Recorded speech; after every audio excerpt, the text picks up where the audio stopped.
Look at all that land. Wow. Isn't that something? It sure is. You clicked on this video because you want to know more about what you should do before you buy land in the Oklahoma City metro area. Well, you clicked on the right video. So let's go ahead and get started.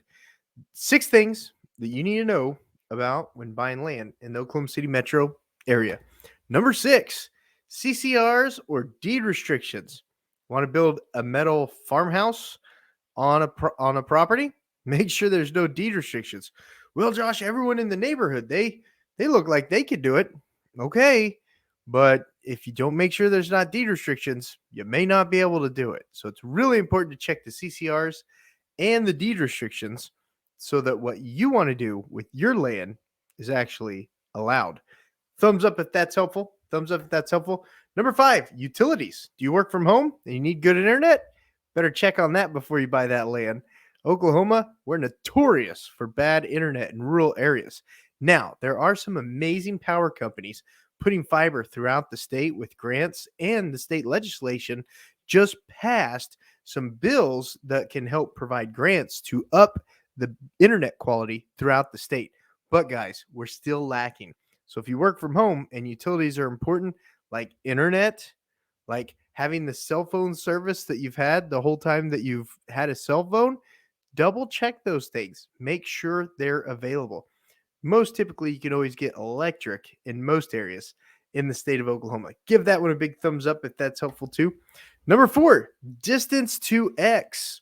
Whatever your X is, if it's your job, if it's a grocery store, if it's a hospital, if it's a lake, if it's a campground, if it's a church, whatever X is, pay attention to that driving distance.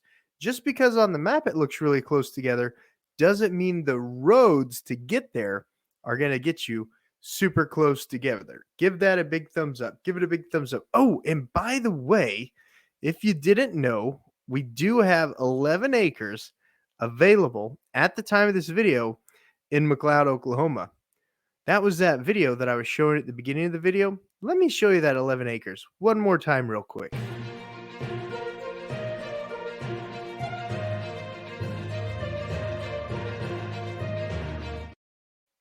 That's some beautiful land. And at the time of this video, that 11.1 acres is available. So give us a call, shoot us, text, send us an email. Contact info down below if you're in the market for 11.01 acres, more or less, in McLeod, Oklahoma, aka the Oklahoma City metro area. Number 3, you want to pay attention to in buying land is flood zones. Flood zones. If the whole thing is covered in a flood zone, you might not want to build a house there, right? You might not even want to put a shop up there, right? Some good quick indicators when you're looking at land. Now, I'm not a surveyor, so you got to verify everything with a survey. And we're going to talk a little bit more about that on items number 2 and items number 1. But if you look at the land and the road is above your land, there's a good chance that your land is in a flood zone.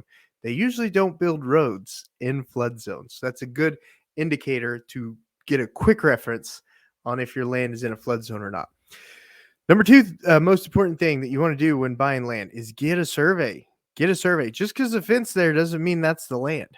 No, ask any developer, any big time developer in Oklahoma, if how they feel about fences and surveys.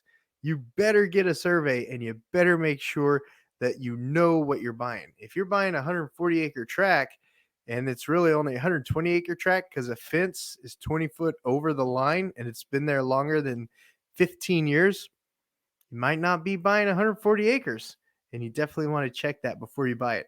Surveys also show you things like utility easements, gas lines, pipelines, etc., etc. Surveys are really important, but does a survey catch everything all the time? No, it does not. It absolutely does not. Another way to get an idea on if that land has anything that may not be noted on the survey is to use Okie Dig. Okie Dig. Now you could take it to the next level. I found out there's a next level survey called an Alta survey, and that could cost you in between $10,000 to $20,000. But if you don't want to spend $10,000 to $20,000 on a survey, you also have an option called Okie Dig. Okie Dig. Give them a call. They come out and locate everything that's on the land that they have record of.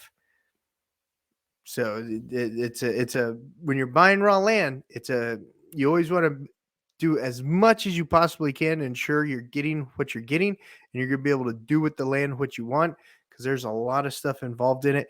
And these 6 things that we just went over are items that could help you when it comes time to buying your Oklahoma home or land. Yes, yes, Monica, boo for flood zones. Boo for flood zones, but water needs to go somewhere. Am I right? Thumbs up. Thumbs up if water needs to go somewhere. Absolutely. All right, guys. I'm going to leave you with the reminder to give us a call, shoot us, text, send us an email when you're relocated to, move to, or move within Oklahoma City, in the Oklahoma City metro area. And don't forget, at the time of this video, the land that I'm getting ready to show you is available. So if you're looking for 11.01 acres with ponds on it, it already has a well and electric right at the corner of the property. This 11 acres might be yours. So reach out to us today so that you don't miss out on the opportunity to have this 11 acres. I'll see you guys on the next video.